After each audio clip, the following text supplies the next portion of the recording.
Bismillahirrahmanirrahim. Assalamualaikum warahmatullahi wabarakatuh.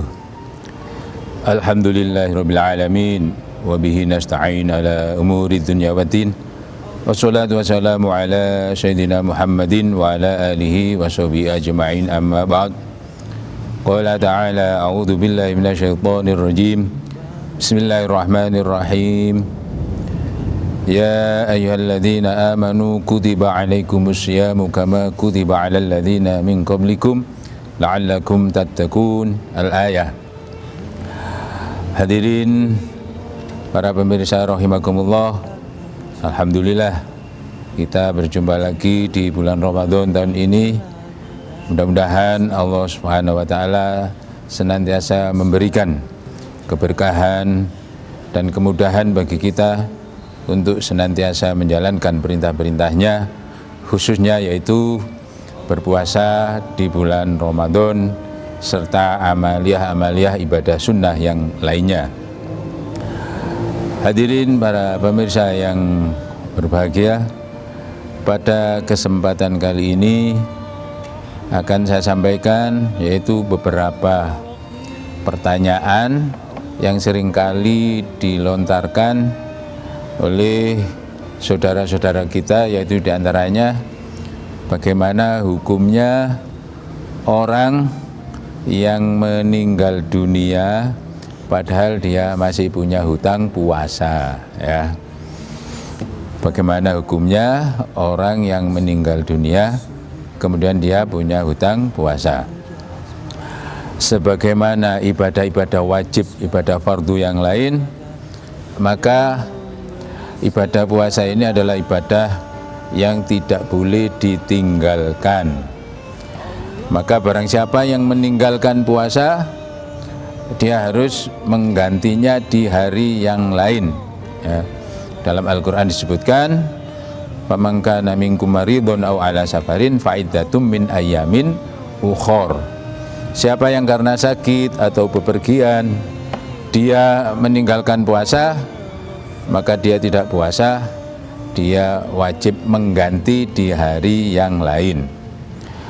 Oleh karena itu, apabila kemudian ada seseorang yang punya tanggungan puasa, sedang sebelum dia mengganti atau mengqadha puasanya itu keburu dipanggil oleh Allah SWT, maka bagaimana hukumnya? Berarti secara gampangnya dia itu masih punya hutang puasa. Oleh karena itu kita cari sebabnya dulu, ya. Kalau dia punya hutang puasa dikarenakan itu dia wajib membayar puasa, maka kalau bisa ahli warisnya itu yang mengqadhakan, ya, yang mengqadhakan.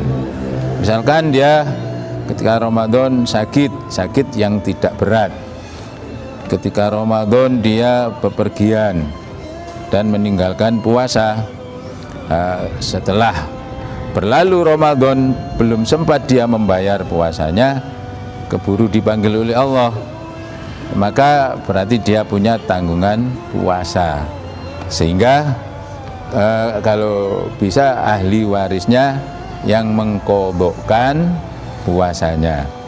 Yang kedua, apabila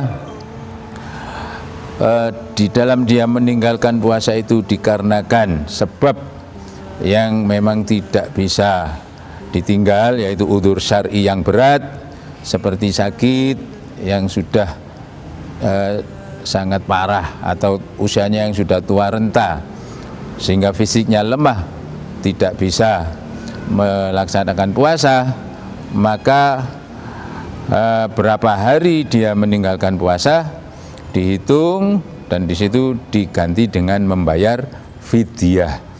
Oleh karena itu hukum daripada orang-orang yang meninggalkan puasa kemudian meninggal, dicari dulu sebabnya. Apabila sebabnya itu dia wajib mengqadha puasa, maka apabila ingin dia terbebas dari tanggungannya puasa, hendaklah ahli warisnya itu membayarkannya. Kemudian kadang pertanyaan yang timbul lagi adalah misalkan di tahun ini, sekarang ini sudah dekat Ramadan, sedang dia belum mengqadha puasanya yang dulu-dulu. Misalkan tinggal 3 hari sudah datang Ramadan yang baru, itu bagaimana cara mengqadhanya ya? Nah, maka dia di Ramadan yang saat ini masih punya hutang puasa, sudah datang puasa lagi, berarti nanti ketika Ramadan saat ini lewat, dia yang pertama yaitu mengqadha puasanya yang sudah double Ramadan itu ditambah dengan membayar fidyah. Ya itu, ditambah dengan membayar fidyah. Kadang-kadang orang itu bingung, loh aku utangku gurung tek saiki wis poso meneh. Lah, berarti mengqadhanya yaitu dengan puasa dan membayar fidyah. Termasuk ibu-ibu yang menyusui, termasuk wanita yang hamil ya. Ketika dia melakukan puasa, menjalankan puasa, kemudian dia fisiknya lemah karena dalam keadaan mengandung, kemudian dia fisiknya lemah, tidak mampu puasa karena dia menyusui, itu namanya alalladzina yutiqunahu, tidak mampu berpuasa, maka dia hanya wajib berpuasa nyaurnya.